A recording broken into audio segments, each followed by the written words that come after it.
bem-vindo à sua sala de aula virtual.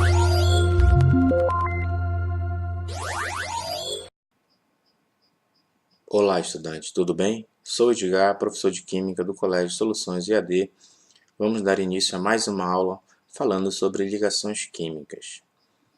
Antes de falarmos das ligações químicas, é preciso a gente entender alguns conceitos importantes. Por exemplo, as substâncias são formadas por combinações entre os átomos. Exemplo, nós temos aqui o gás oxigênio e o gás ozônio. Essas duas substâncias são substâncias simples, formadas somente por um tipo de átomo. Temos o ácido clorídrico e a água. Essas duas substâncias são formadas por elementos químicos diferentes. Aqui nós temos o hidrogênio e o cloro. Aqui nós temos hidrogênio e oxigênio. Então, esses são substâncias compostas. Essas combinações são denominadas de ligações químicas. Outro ponto importante é que os elementos isolados na natureza eles são bastante raros.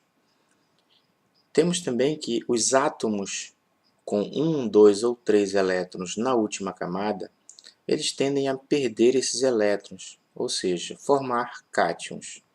E os elementos que têm de 5, 6 e 7 elétrons na última camada, eles tendem a ganhar, a receber elétrons, formando ânions. A valência de um átomo é dado pelo ganho ou perda de elétrons. Vamos ver o exemplo do sódio, que tem número atômico igual a 11. A sua distribuição eletrônica é dada por 1s2, 2s2, 2p6 e 3s1. A gente observa que na última camada, que é a camada 3, ele contém somente um elétron.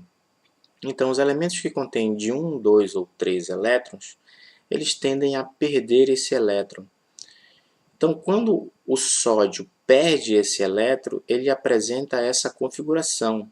A perda desse elétron, dessa carga negativa, mostra que o elemento ele possui uma carga positiva a mais, né? Porque ele tem 11 prótons, 11 cargas positivas, e agora ele só tem 10 cargas negativas. Antes, ele continha 11 cargas negativas. Então, quando a gente faz essa soma de 11 cargas positivas com 11 negativas, a carga dele é zero. Agora, quando ele perde esse elétron, quando a gente faz a soma de 11 cargas positivas e 10 cargas negativas, então a diferença é de uma carga positiva, e é essa carga que aparece aqui. Isso nós chamamos de valência.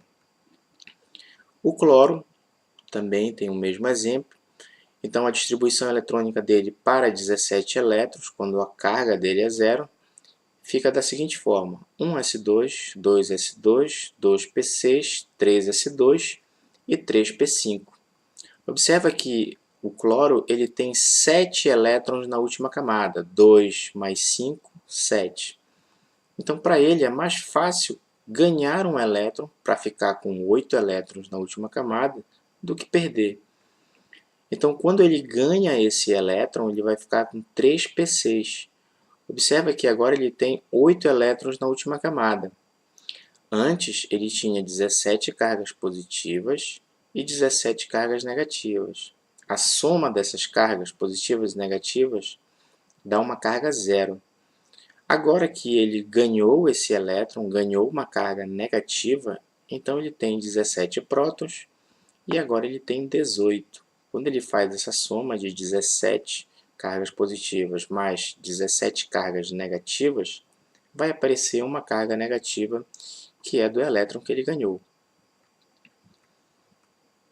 A regra do octeto. Essa regra nos diz que o átomo ele fica estável com 8 elétrons na última camada. A única exceção é o hélio, que contém uma única camada, que é a camada K, e nessa camada só cabem no máximo 2 elétrons. Então a gente pode observar aqui, por exemplo, os gases nobres. Então nós temos o hélio, o neônio, o argônio, o criptônio, o xenônio e o radônio. Esse aqui é o número atômico deles e a quantidade de prótons que ele tem. Então, nas suas camadas, essas são as quantidades de elétrons. Na camada K, todos eles têm 2 elétrons, porque Na primeira camada cabem no máximo 2 elétrons. Na camada L, nós temos 8 elétrons no máximo. Então, se tu observar, todos eles na última camada têm 8 elétrons. A única exceção é o hélio, que só tem uma camada. Então, vamos resolver alguns exercícios para fixarmos melhor o conhecimento. Então, o exercício 4 da página 3 do CMQ6 diz o seguinte: responda as questões. Letra A. Como os elementos que não são nobres podem atingir uma estrutura mais estável semelhante à dos gases nobres? Bom, doando ou recebendo ou compartilhando esses elétrons. Então, eles só conseguem adquirir essa estabilidade, né, semelhante à dos gases nobres quando eles doam, quando eles recebem ou quando eles compartilham elétrons. O que é um ânion? É um íon que ganha elétrons. E o que é um cátion? É um íon que perde elétrons. Dois átomos que precisam ganhar elétrons podem ligar-se? Como? Sim, eles podem sim se ligar. Como? Compartilhando elétrons.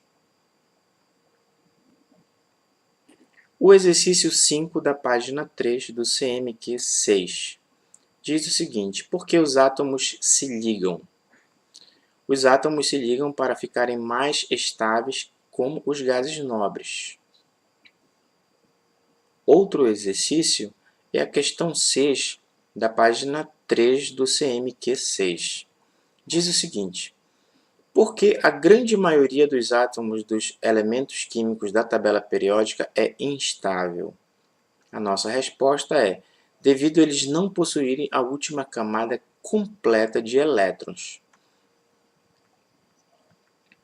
Bom, não esqueça de resolver as questões da página 2 e 3 do livro. Um bom estudo a todos e aguardo vocês na próxima aula.